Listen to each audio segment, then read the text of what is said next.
Electrocast. This episode is brought to you by LinkedIn. Psst, healthcare pros, word's out, and it's too good to keep quiet. Look, LinkedIn is revolutionizing job hunting, making it possible to search by specialty, shift preference, and salary. Endless scrolling is out. Whether it's a mental health therapist or dental hygienist, finding the perfect role is faster and easier than ever. Head to linkedin.com/healthcare and start your search today. This episode is brought to you by State Farm. Checking off the boxes on your to-do list is a great feeling. And when it comes to checking off coverage, a State Farm agent can help you choose an option that's right for you. Whether you prefer talking in person, on the phone, or using the award-winning app, it's nice knowing you have help finding coverage that best fits your needs. Like a good neighbor, State Farm is there. If you figure out discoverability, is that going to mean that you're making the game you want to make? If you want to make these games where you don't care about commercial viability someday down the road, that may be entirely antithetical to whatever discovery requires. There are people who can make a living doing that, and it's because they have found, the quote-unquote 1,000 true fans, and that's all they need. Right. 1,000 fans who buy their $4 game. Hey, Joe. Welcome to Brain Arcade. Can you introduce yourself a little bit, where you work first, and if you want last name, and then we'll just go from there. Sure. My name is Joe Mirabello, and I am the founder and creative director at Terrible Posture Games. I've been working in the industry, for like 20 years now at this point, and I feel like it. And I've worked on everything from action RPGs to MMOs to indie FPS games. I went solo and went indie about 2012, and that's when I started Terrible Posture Games. And it started with just me making Tower of Guns, but then I've expanded to a whole company. We've worked on tons of different things. And now there's a bunch of us. That's awesome. And also we met we were working on an IP project for GenVid. I think it was publicly announced, right? We'd actually say that it was a Borderlands project, right? That was not the project I was on with you, though. Oh, we were on the Walking Dead project. Yes, we That's came right. out. Yep, and a lot of people played it. Yep, that's right. Walking Dead Last Mile. That's right. Sorry, everything is kind of mushy when I think about the GenVid years. So that was actually a fun time, and I think that's when I first started vibing with you and Jessica, and I was just kind of like, oh man, I got to really keep in touch with these cats, right? That was an interesting project too, because I don't know how much detail I can get into it, but I can say that Terrible Posture Games was doing a lot of the writing, but only the writing, which is very unique. Right. I liked a project we had done on our own called 3 out of 10, which is a comedy game about the world's worst video game studio, where they've never made anything that's done better than 3 out of 10 in terms of the score. So it was ridiculous, episodic, playable cartoon. And they were like, these guys would be great to write The Walking Dead. So I don't quite know how that connection point happened. However, I think they were looking at it more as logistically, these people can write fast and write in volume. Yeah. Also, I talked to Sean. I won't say his last name, but when Sean was there, I had coffee with him, and I asked him. Somehow we got onto the origin story, and it was basically, you got it about right. He liked your speed, the gist of he enjoyed your writing. He thought you guys are great, and was like, let's get them on something. And that's how that sort of came about. Well, especially because I don't think Pipeworks had an internal narrative team, and so it was like tab A slot B. Let's grab Terrible Posture and get them attached, kind of a thing. Yes, and that's my understanding. We ended up writing a lot of words. We were running a writer's room of 8 people. That game was crazy because essentially it was how long was it? It was 2 months when it was live. Yeah. Was it 3? It was live for 3, I think. 16 weeks. So more 16 weeks. Yeah. And so it was and every day had new story bits. Every day had new environmental stuff going on. Every day, essentially, the new amount quests, of writing, new story, new things to vote on.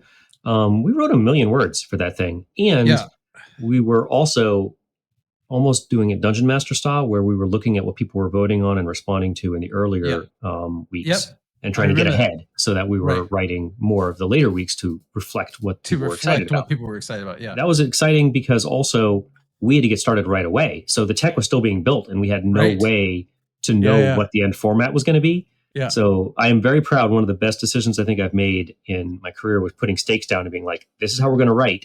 And it is going to be something that engineers can work with. We're not going to write this up in a Word doc or something. We're going to write it in a spreadsheet that's super predictable, right, and super formulaic, not formulaic in terms of the writing, but formulaic in terms of the ways structured. that lines relate to each other. Yeah. The organization, so that then the engineers can come in and scrape it all and put it in whatever format they care about. If we had waited, we would have been really worried.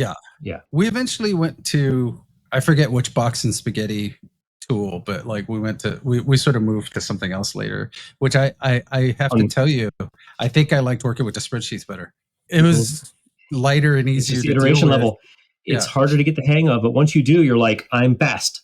Writing in a spreadsheet is weird. It was harder to get to visualize associations, but it was faster. It was faster for raw ingest and also like bug fixing and or anything else. Like I spent a lot of time in the new spaghetti and box tool on Silent Hill Ascension, like doing the technical side of hooking the lines up, right? Like making sure that votes or like the bids were all working correctly. So hold on, before we move on, I said MILE and then I laughed.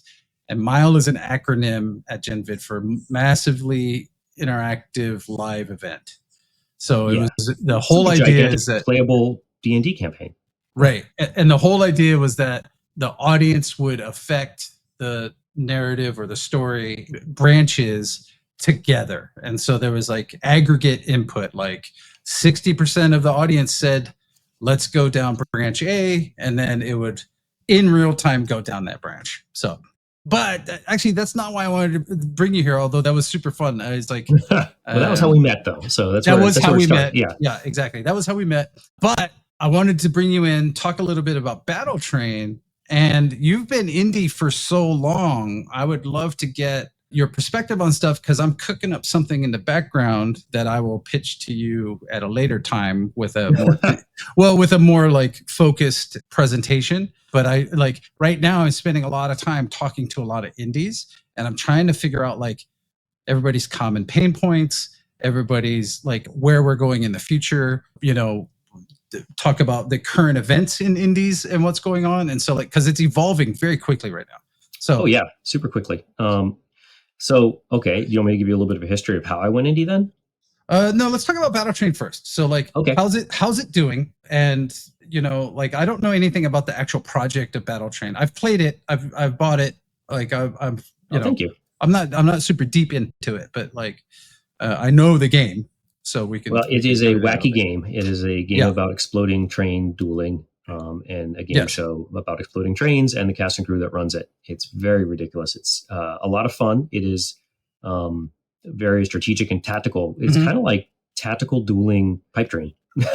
Yeah, actually, that's probably the most accurate description. It is a tactical head-to-head pipe dream. Yeah, with there's a lot of competitive. Competitive. It is a single player game. There's a lot of AI stuff in there, but it is also very Advance Warsy. So I find like the people who like Advance Wars and that kind of thinking, even though it is not the same kind of game at all, it evokes a lot of the same kind of joy that game. And so for those that may not know, Advance Wars was a turn-based strategy game that was, I wouldn't say it was simple, but it presented as simple. It had cartoony graphics. It was quite complex. It was very complex, but it's like a gateway strategy game for a lot to because it appears to not be that deep. It started a whole subgenre of essentially micro tile RTSs. Right. It was like the RTS, but an RTS that only existed on a 15 by 15 grid. Yes, almost like exactly. Super dynamic chess. Yeah. So would you say that was an inspiration for this? Not so much in terms of the gameplay, but definitely in terms of sensibilities. Like once we began realizing that it hit some of the same kind of notes in terms of gameplay and design, we began looking at how they were handling changing from one turn to the other, or a turn start, for example, because there's a cascade of things that happen at the start of every turn. So we started looking into the design of things, being like, okay, look, this is a solved problem. We need to set up events to happen at this point in the sequence for the player, so it feels very familiar. You can hardly get better than some of these like core Nintendo properties like Advance Wars. I mean, it's not necessarily a core Nintendo property, but it is tied very closely with Nintendo systems. It has a rabid fan base.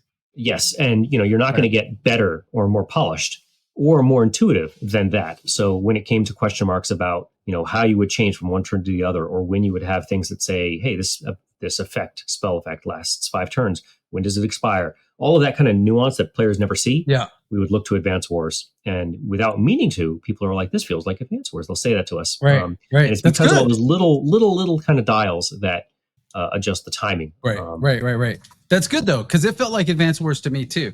Yeah, in a good way, but it has nothing to do with Advance Wars. It doesn't look like it. It doesn't. Strategy is different. It's just, oh, okay, cool. I could see this being made by a similar team. I can see where the similarities are, where the comparisons come from, because like it does kind of hit that same subconscious brain spot of like, oh, this is rhythmically very similar to Advance Wars. Yeah, right? And players who like one would like the other. Yeah. So absolutely. the game is definitely much sillier. It is a ridiculous game. And we play around a lot with the story. We like to do different things with stories in our games than what we've seen before in games. And so Battle Train is a full unique campaign that's fully voice acted, fun animation. It's been a lot of fun. It just occurred. So like, that's part of why like I love working with you and Jessica, is that you guys are have that sense of whimsy, right? Or that sense of like, well, there's getting the job done, but then all of our side conversations that got ridiculous were always fun. Well, like I have like, you know me, I've got a new game pitch every day.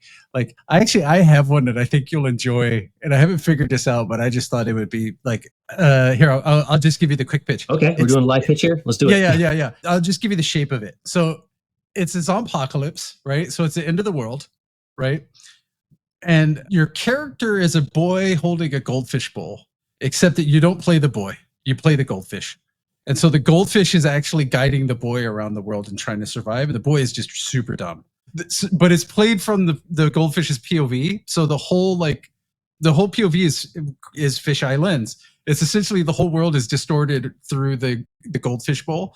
And then, the tasks are really like, how do I get this boy around this world with like super slow, stupid zombies and a super slow, stupid boy. This it sounds to me like a good game jam game. Totally. Yeah. This is a good game jam game just to get the idea out there and see what people think. Sometimes the stupid game jam ideas end up becoming something amazing, like Super Hot started out that way, as far as I understand. But you never can tell. And something like that, it's like, is it fun to play? It could be. It might be awesome. I think it makes a great proto game jam thing where it's like maybe an hour-long experience, right? It's like you probably get a headache after playing that lens too long. Yeah, exactly. But that brings me back to indies, where I'm going to put that one back on the shelf a little bit, because my personal future is solo indie dev in retirement, basically figuring out a way that the games don't have to fund my lifestyle, right? So like it makes your super version risky of stuff. Going and painting oil paintings as a retiree instead is going to be making solo indie games. Yeah, it's going to be like stuff that isn't necessarily commercially viable, right? So if that's a 1 hour game, I will make a 1 hour game. Awesome. Just do it, right? There are people who can make a living doing that, and it's because they have found the quote unquote 1,000 true fans, and that's all they need. Right, it's 1,000 fans who buy their $4 game. So that's super interesting, because that's part of my thesis for my future is like, I need to just find those 1,000 true fans, right? And like get to a place where I'm making these really fun small games or little experiences for them, right? There's more to that, but it's interesting to hear you say that, because like, to me, that indicates, oh, right, Joe's been doing indie for a long time. Let's talk to Joe about indie. So because Battle Train. So wait, how did you fund Battle Train? Okay, we got to back up a little bit and talk about the start of Battle Train. Battle Train's tech was based off of the 3 out of 10 game that I mentioned earlier, that playable sitcom. So we've done a bunch of different things. I should actually mention what I do. I started out as an artist in the game industry, doing like weapons and characters, and then made environment stuff, and then gradually shifted to get more and more technical. By the time I left AAA, I was a tech artist who was used to running a team. And so when I went solo, I made Tower Guns, which was a first-person indie game, pretty much solo. My brother came in and helped me out with the music, and gradually I got help to bring it to consoles and stuff. But I had that sense of whimsy right away. And then I started expanding Terrible Posture Games after Tower Guns. I thought it was going to be this sabbatical project. Yeah. Instead, it became a second career. We're now running a studio. We made a game called Mother Gunship, which was a follow-up that we worked on with Grip Digital. Wait, slower. Mother Gunship.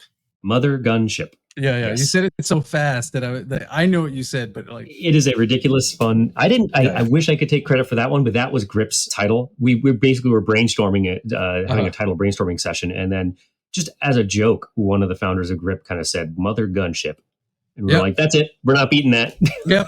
That's awesome. That's the name. There's nothing more fun than the meeting that can happen. Like in games, they're few and far between, but those meetings where you have that moment are amazing, right? They're like, it's the emotional feeling of an epiphany when somebody throws out something that seems ridiculous and you're like, oh, that's actually the perfect fit. It's a very cool moment that you only get when you have a collaborative environment. Yeah. That's when you don't get as a solo dev actually very much. You can, but it's almost by accident. Sure. It's not the result of a collaboration. But I was going to say, after Mother Gunship, then we started working on this playable sitcom called 3 out of 10, where we made this really cool bit of tech to basically animate an entire sitcom inside of Unreal, complete with voice acting and editing it and everything, compositing it was all done inside of Unreal, and then all these gameplay stuff, all these gameplay elements interwoven very naturally into the systems. It really showed off the engine in a nice way, which is why Epic was interested in working with us to bring the project to life, because we could do tons of different kinds of genres in there. We had something like 50 different games in 3 out of 10 by the end. Like little 5-minute games. So if you want to get some really wacky ideas, that was a great way for us to just experiment with different genres, experiment with different motifs, silly things. One of those ideas was the beginning of what became Battle Train. And in 3 out of 10, you were playing a person at a computer screen trying to basically hack a computer. But you were hacking it as a loading bar was filling up, and you're trying to hack the loading bar and put pieces onto the loading bar before it filled up. So it was kind of like a pipe dream, but turn-based. Right. And that ended up leading us to be like, well, hold on, this game is actually not our most successful game, but there's something here. Yeah. We took this and got rid of the time element, the stressful time element. Tactical track laying is kind of fun. Right. And then we started working on this prototype right afterwards in 2020, but we had to shelve it. Yeah. Because we picked up some work for hire. And then we pick it up again afterwards, and we always kind of come back to it. We wrote a whole story for it. We got it all voice acted. We started animating that story. So when the animators were complete on one of their other projects, they would shift over to just animate the Battle Train story. That went on for about 4 years. So a long time. In the meantime, we worked on the Walking Dead project with you. We worked on a Mother Gunship Forge, which was a VR version of Mother Gunship. We worked on Invincible Presents Adam Eve, which was a visual novel / RPG hybrid. Wait, was Sean instrumental in getting your hands on that too? I can't remember. I think he was. He probably nudged that, I'm sure. I think he was there for the beginning, but he left, and I can't remember if he left right before it started, and he went to, now he's at Skydance, but I can't remember if he went before or after the start of that project. But either way, somewhere in there, he certainly was involved. It was around the same time. Yeah. So there's 3 projects, and then we did another prototype as well. And so we're looking at 3 and change. And in between, we'd go back to Battle Train for a month here, a month there, sometimes as much as 3 months at a time. It is one of the least efficient ways to build a game. However, it was built with pennies between the style. Yeah, just found pennies, right? So actually, so I've got 2 follow-on questions. So one, how big is Terrible Posture? And I'm sure it fluctuated in size across the 4 years that it took to make. It did, yeah. It also depends on the time in a project, because we have partners we'll work on that we'll work with that we'll bring on towards the end of a project. For example, our audio crew is there for the entire time, but they're not full-time employees. Yeah, right. They're not burning hours. Right.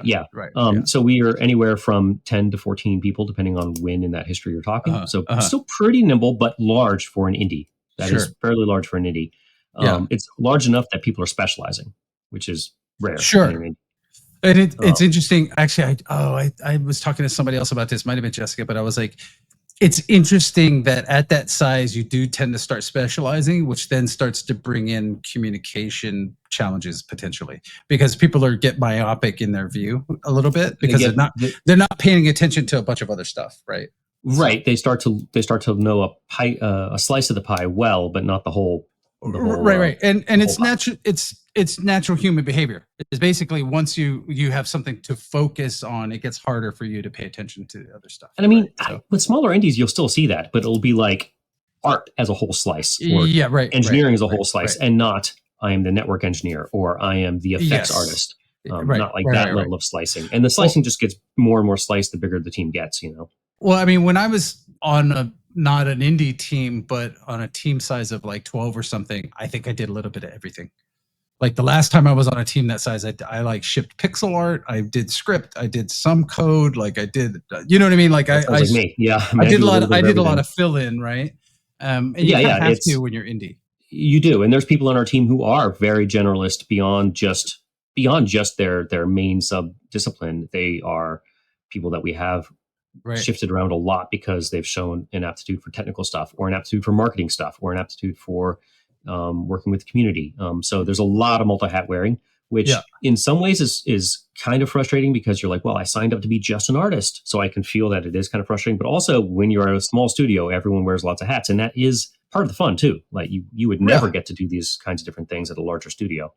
Right. You can actually expand your skill set this way if you're interested in that and do different things. Yeah. Like, for example, I was working, when I first started in the industry, I started as a weapon artist I was working on Titan Quest, which Titan Quest 2 just came out 20 years later. So it feels really kind of retro and weird. But I did almost all of the weapons in the original game, something like 80% of them, like 600 weapons. And we had to go through a lot of hoops with both the publisher THQ and the developer Iron Lore, just in order for me to get permissions. Yeah, it was Iron Lore. We had to go through a lot of hoops just for them to allow me to do a write-up of, here are some of the weapons that I made. And it was something that they had asked me to do. They were like, can you just do a blog post about your weapons and post it to, I think it was like a GameSpot blog or something. But you ended up having to you had to submit it to up the chain at your company, then it had to go up the chain at THQ, then it had to go up. And I hate to say it, but it's an approval chain and also a liability chain. They're just like, okay, this person's new in the industry. Did they do anything that could be construed as unprofessional? Did they start talking about how they hid Thundercat logos on all the weapons or something like that? Or is this something we're liable for? Or is he promising anything that we're not actually promising? That's normal. And when you start dealing with publishers, you have to start dealing with that stuff. Eczema isn't always obvious, but it's real.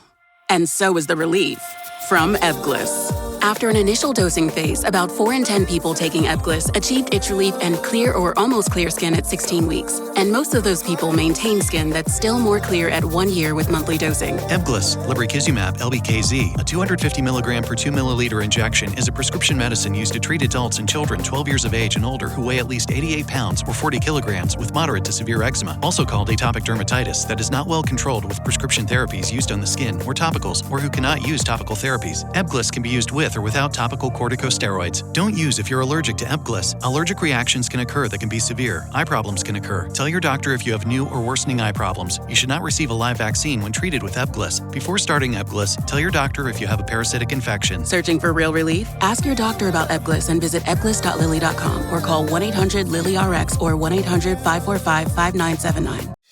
Hey, it's Paris. You know I love sparkly things, right? Like stars. Duh. And thanks to Hilton and AutoCamp, I just slept under them. Picture me, serving looks by the fire outside my luxurious Airstream, making s'mores with the kids, while a national park is our backdrop. The great outdoors meets Hilton hospitality. That's hot. Explore all the new ways to stay at Hilton.com. Hilton for the stay. So back to Battle Train then, right? I wanted to actually talk about when we were able to focus on it, though, because that didn't happen until we actually got real funding. Like, we were able to do these 2 or 3 month bursts, and we got the game pretty far along, but we would not have been able to finish it if it weren't for 2 major partners who came in.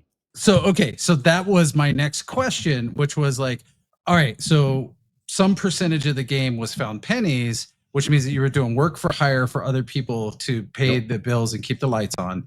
But in the times that you found in between was like, well, I got about 3 hours here. Why don't I do X for Battle Train, or why don't I do Y, or something like that, which is very common in the indie space. And it's also becoming more common in just for almost all devs, because I think everybody has a side project, right? And so like, Yeah, those are the so- times that you find to work on stuff. But 2 questions. You don't have to answer this one, but total budget all in or total cost to make is my next question. Then the breakdown between like how much of that was like found pennies was X percentage, and then these partners who you can talk about is the rest of it. Do you know what I'm saying? So I don't know if I can talk about all of the pieces here publicly, but I can talk about the beginning, and Sure. I can say we put in, I don't remember the actual number, but it was something like $600K into the project. Okay. Yeah, on Okay. paper over the course of 4 years, 5 years, maybe Okay. more. So is that all sweat or is that cash? I was, cash in theory, because, Okay. people would come off another project and they'd spend a month, but I wouldn't want to let somebody go for a month just because I knew they were coming Right. back So you again. would pay them to continue to Pay them okay. to continue the project. And then Nerd Ninjas came along, and Nerd Ninjas is a fellow indie studio. They do a lot of VR and AR stuff, and they really loved the game. Okay. When they were playing an early build of it. Finding funding is really tough in general these days. Yes. And it was, in 2024 when we were having this conversation with them. And I was just commiserating. I had met the founder there a few times, and we were just catching up and chatting at GDC. And I was talking about how we had gotten offers from publishers for Battle Train, but we're talking about like, early 2000s, Sure. late 1990s style offers. We're talking about like the publisher takes 90% and the IP. And I was like, well, Right. that is terrible. I'm Yeah. like, that is awful. Yeah. That's like it's- 1999. That's what I was saying. It was like late 90s style offers, Yeah. really abusive Yeah. to developers. Yeah. And Yeah. I was like, that is a terrible deal. Right. That leads to what was called the hamster wheel of death. It was a very common thing in our industry in the early 2000s. It caused a lot of studios to go out of business. Yeah. They couldn't afford to continue to make the games, even if they were successful. Right. So you got help with funding. Yep. So they were basically like, we love this game. We want to help you. And then we're like, what do you need to finish it? Basically. Sort of. Basically, like when I was telling the founder of Nerd Ninjas about some of these terrible deals, he was like, well, we would beat that. And I was like, really? And then we started talking about the deal specifically, and they put in a decent amount of money. It was more than what we had put in, but it basically gave us the time to dedicate on the books to nothing but this.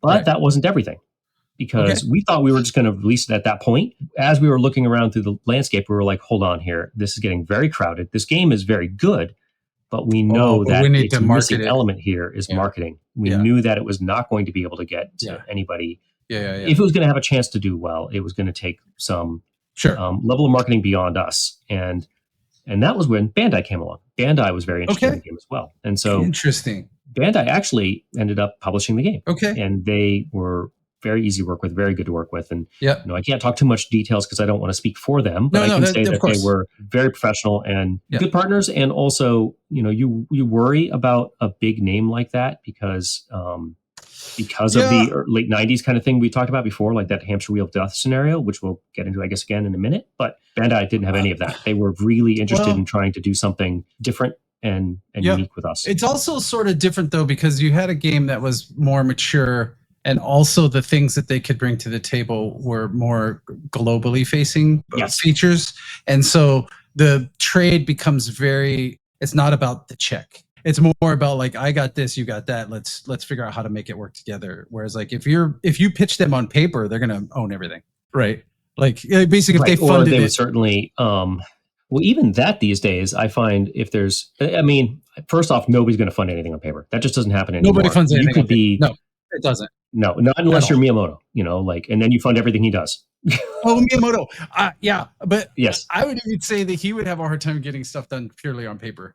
Like only because he is so esoteric. Like he would get funding on paper, but not necessarily from everybody, right? Because like nothing is universal. Like it's just nothing is universal. But I feel like there's very few people without having some kind of prototype now. This is the weird place we're in now, is that a publisher will not take the risk without you proving the risk is not there, which is a super huge double-edged sword, or like impossible situation. So we're on a different wheel of death. I don't even think a demo is enough anymore. You have to basically be at alpha. Yes, and not only that, but you have to prove that the climate has become so crowded now that you have to prove that this game is already a hit. And honestly, these days, if you are an indie who has something that has gotten that metrics proved, you have a super viral sensation, you have a million wish lists on Steam, something like that, it would be probably smarter to go find a loan somewhere or to find financing. Right. Or find out a way to self-publish. Right. To find rather than taking a publisher loan or publisher money. You're making every argument that I am making in my I'm building something for the indie space that's like aligns with everything that you and I are talking about. We'll talk about it off camera because I'm not ready to quite talk about it yet because it's sort of in the works and I want to build it the right way, which is to build community into it first. It's not an investment play. So okay, hamster wheel of death. I want to come back to that for one quick second. All right, let's define that for people then, right? Yeah, that's a weird term for people. Yes. So tell me what the hamster wheel of death is and what you mean by that. And then I have a point of context or reference to add on top of what you're going to say. Sure. So I have been very lucky to not ever have been, since I've been running a company, in a hamster wheel of death, quite like the companies in the early 2000s and late 90s. But the idea here was that you made a game for a publisher, and the publisher paid for the development of the game and give you a little bit of money, but was not going to give you more than the money that they gave you because the game did not perform so well that it started crossing certain thresholds. So in order for you to continue to pay people, you had to take on another contract with worse terms with the same publisher, a DLC, an expansion pack, a sequel, a follow-up game, another game. And then basically it gets worse and worse with each iteration because you have to grow or you have to basically find ways to trim out time to make your own project. Your costs are increasing. The money they're giving is less, but it still works out to be this dangling carrot. It's a dangling carrot, and the carrot just gets smaller and smaller each time you go back to bat. If it's not the same, literally smaller, it may be relatively smaller. Yeah, it's like a cartoon mirage. Like you're like, it's right there. I can get to it, and then you keep cruising through the desert, and then you end up in this almost sunk cost fallacy of we're 90% of the way there. I swear we can do it. And then you get stuck on this hamster wheel, which is just perpetually bad. But hold on. Right. So here's let me dig into that just a little bit. So publishers, like you were saying, would be we're funding everything. It's all our risk. So we're going to take 90% of the revenue. Right. And then they start to hit you. It's like a used car. They're plus we have cost of goods if it was physical. Marketing, which wasn't insignificant. It wasn't insignificant, right? Nintendo cartridge was $7 to $9 if you had a good deal with them. It was more like 12 or 15 if you didn't have a good deal with Nintendo. A Sony PlayStation disc was $3 to $5 if you had a good deal, 8 to 10 if you didn't, right? And when I say good deal, I mean when you had weight to put around in volume, like EA, right? EA you were going to go and say we want to print 500,000 discs. Exactly, or even 2 million, right? But the thing is, if you were smart in the 90s, you made these sliding revenue payouts for yourself, whereas it was up until recoup. So once they recoup their initial investment, then you would start to get it would start to slide it into a more equitable split, right? But almost every publisher owned your IP. Almost every publisher owned all your code. Basically they owned everything, and all you were working for, and I like to call it the gravy line. You were working to try and hit the gravy line where everything was gravy. Everybody's paid off. You've got extra copies printed. It's all going to be almost net profit, right? And that honestly, from what I understand, that happened very rarely. I mean, it was a hit-driven industry even then, but it also happened very rarely on paper because the publisher would be very careful to kind of. I don't want to say do anything shady because not necessarily. I can't. No. But it was they'd work out the math to the amount they spent on marketing or the amount they'd want to put forward, which also would come out of the proceeds towards the next project or towards something would cut out. That would also mean that it would inhibit your growth. Yep. Because there was a built-in limiter, right? Now here's the other thing. Oh, Akira, sorry, we're gonna take a super side dip. All right. Part of the reason EA was popular back then, and I've said this before, is because it had a stranglehold on 6-inch by 1/2 inch pieces of real estate, which was they could leverage Madden and FIFA. Oh, that's always been their thing. They've done sports stuff since the 80s. But they leveraged the shelf space for Madden and FIFA. So they would say, I remember reading about that. The competitors could never come in. They could never have another football competitor. That was, but they would do stuff and not to pick on anything, but Dante's Inferno. It's an okay game, right? But it would sell more copies than I think it exceeded where it was going to be because they could strong arm, if you don't put this on the end cap, then we're going to limit the amount of like Madden copies that you get. Yeah, I mean, I can't. Right? So I can't. I mean, those are allegations either way, and it's like sure. Just Regardless, because I don't actually know anything about EA. I just know that there's rumors, and I this worked would not there. surprise me. I worked did there. you? Okay. Yeah, so it's like like it was not a dark secret. It was pretty openly talked about that EA had leverage. Okay, so that kind of practice, though, that idea, all of the old publishers, you would see stuff like that where they could. They were very cutthroat. Well, but they basically were like, we have a target, we're going to hit that target, and we will leverage we will play hardball to get that target, right? However, other publishers would be like, didn't have that leverage, so they would do other things. So they had a limited amount of money to put on marketing budget. They would forecast how many you were going to sell, and that was essentially what they're going to sell. So if they were going to make money off of it, it had to happen within that limit. And so it was almost never a breakout hit past those numbers because they were only supporting to hit that recoup, right? Right, because once they hit it, then the numbers shifted out of their favor. So they weren't incentivized to push it further. So fast forward, 2008, markets are crashing. Everybody's like, everything's going bonkers. We're in a similar spot now. And this is the only reason I bring this up. And there's a through line here.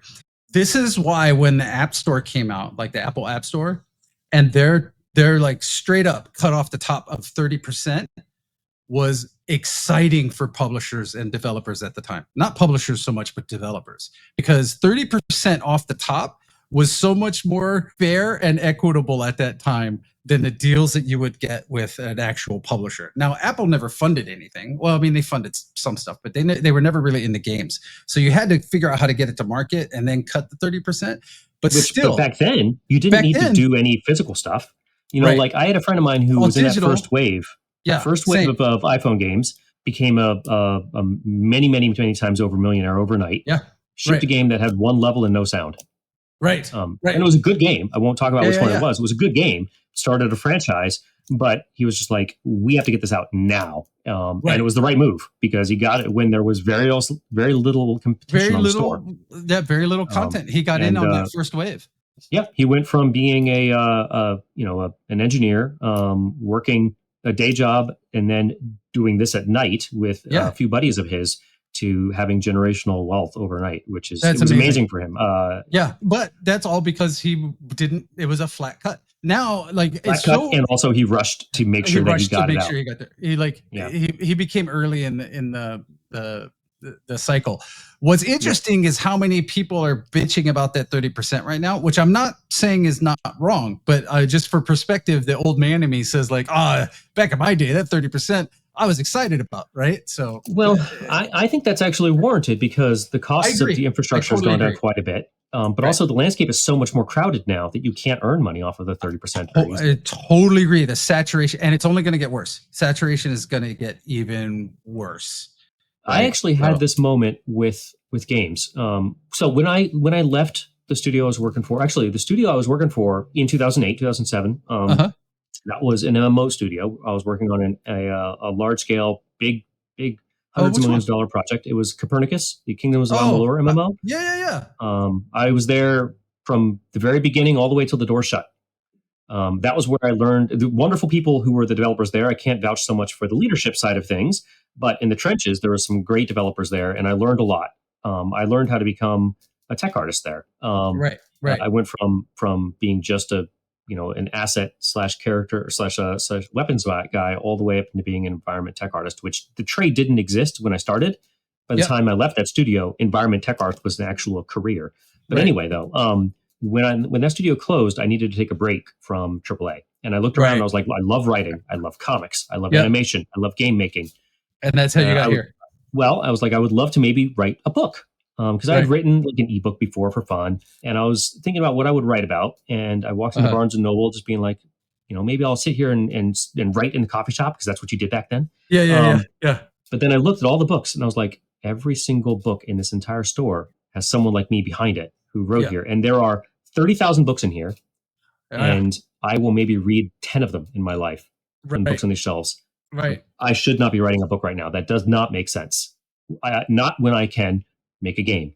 Sure. So that was what led me to go down and make Tower of Guns. Was like, I can do something here that was unique. And so now what I see guess I hate to say it, but I see Barnes and Noble when I look at Steam.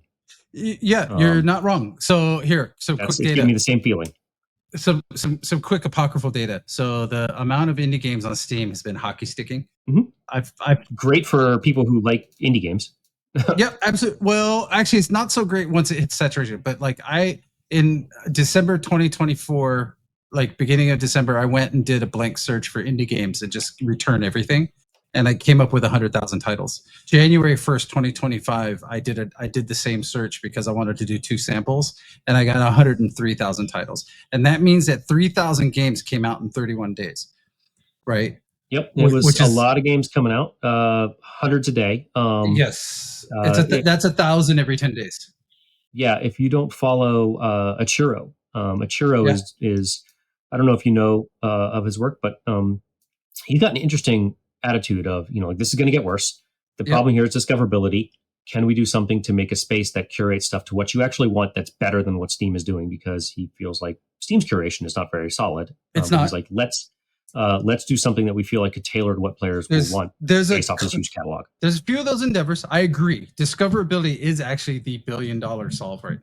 If you can figure out discoverability in one entertainment field, you could probably translate that to something else and actually make a whole group of money. I mean, here's the other side of that, though, is that if you figure out discoverability, is that going to mean that you're making the game you want to make? If you want to make these games where you don't care about commercial viability someday down the road, that may be entirely antithetical to whatever discovery requires. And now, man, you're making all my arguments for me, Joe. So, well, but because here's the thing, I would also say that the commercialization of games and the way that we've gone down the road of spreadsheet game design, right, of min-maxing our revenue and market, all of the forces that we've talked about, we've actually squeezed out being able to make a living on art games, right? And so, like, I mean, like pure art, like statements about humanity, or you know what I mean? Like, you have to make something so crazy like QWOP, which is not arguably like, there's an art element to it, which is like, a study on human frustration. I mean, he's done it multiple times. It's not like Ben Feige's not had good at what he does. success there. Yeah. I think the tactics are different, but I think you can make a living now making art games better than you ever could before. But you have to be very clever. And you have to figure out how to penetrate the noise. And there's lots of different ways to do it. I think that Strange Scaffold does some interesting things. Yeah. That's Zalavier's studio, and they have an approach of, we're going to do 15,000 things at once.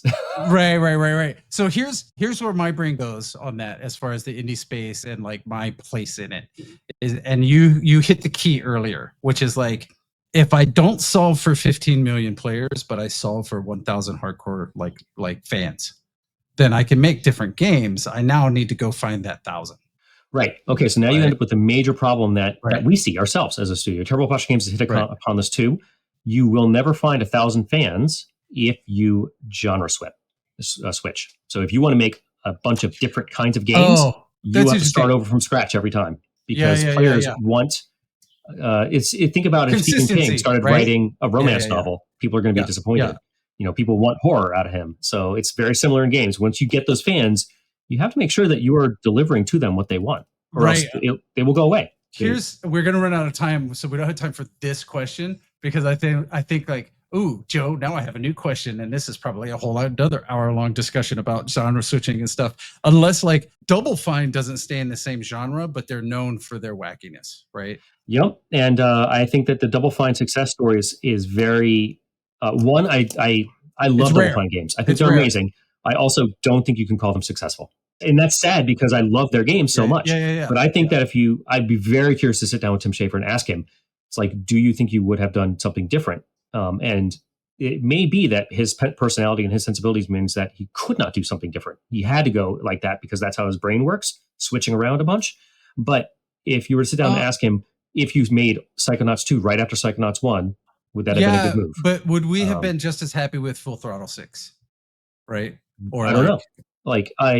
He genre switched also because the genre is dried up. You could say that the point and click adventure was gone. But the guy's a legend. His whole team is a legend. They're amazing. Absolutely, they're amazing. But Absolutely amazing. I feel like they came in early where they could do that, and then also were big enough and expensive enough, though, that I was happy to hear that they had gotten bought by Microsoft, because I was really worried about them closing otherwise, because I was worried about that being sustainable of a cycle for them. Yeah, agree. I just want another meat circus. So yeah, totally. I hated that level. Yeah, same, but it was fun. It's like I quote, like, Psychonauts is probably one of the best games ever made. And specifically, the Milkman Conspiracy, I think, is one of the best levels ever made in the entirety of game history. It was awesome. Like that studio, one, I think comedy is tough to keep fans around in, but then I also wonder if they had made Psychonauts 2 right away and just kind of gotten into their momentum. Psychonauts 1 didn't do well enough, though, for them to justify another budget right away with the publisher. It's wild, because I would say that Double Fine had success in a slightly different way, because I remember like they took up the zeitgeist. When Psychonauts was out, everybody talked about it. And also lots of industry people bought the game. I just don't know that it penetrated to a wider market. So right, exactly. Like everybody I know bought the game, but all I knew were game people. Right. But depending on how you define success, so that would be an interesting question for Tim. What should be like? I think they were successful, but it was just never going to be like 40 million copies successful, right? Right. I mean, I guess you're right. How do you define success? And I think if you're talking about changing the industry, it was super successful. If you're talking about making a game that changed people, super successful. If you're talking about making something that you can be proud of forever and like awesome.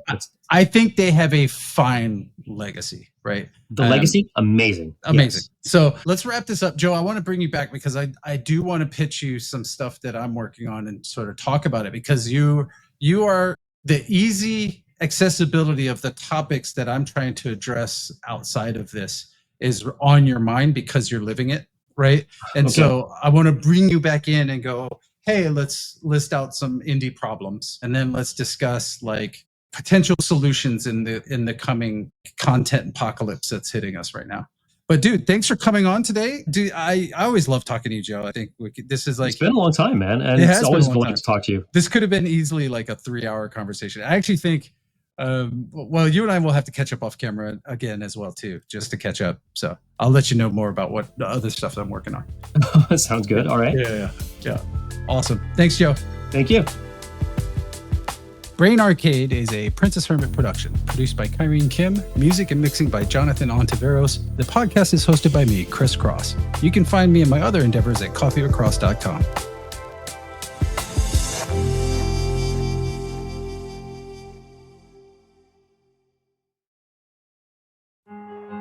Hey guys, it's your girl Yasia. I want to share some really exciting news with you. I just dropped my first ever single, Spell on You, off my upcoming debut EP, Devil's Room, on RM Records. It's simply devilicious. Check out Spell on You wherever you listen to music. Bye for now. I never thought I'd fall in love like this. It's time to close the chapter, but I think I needed this. Electricast. Welcome to the Candle Power Hour. Come with us backstage behind the scenes of show business spanning over 4 decades and bringing you the experiences that can only be told by the people who were there. Our guests are from the A-list, the F-list, and everyone in between. Get set for some of the most insane, hilarious, and inspiring stories you will ever hear. I'm Mercury. And I'm Diego. Your hosts for the Candle Power Hour. Electricast.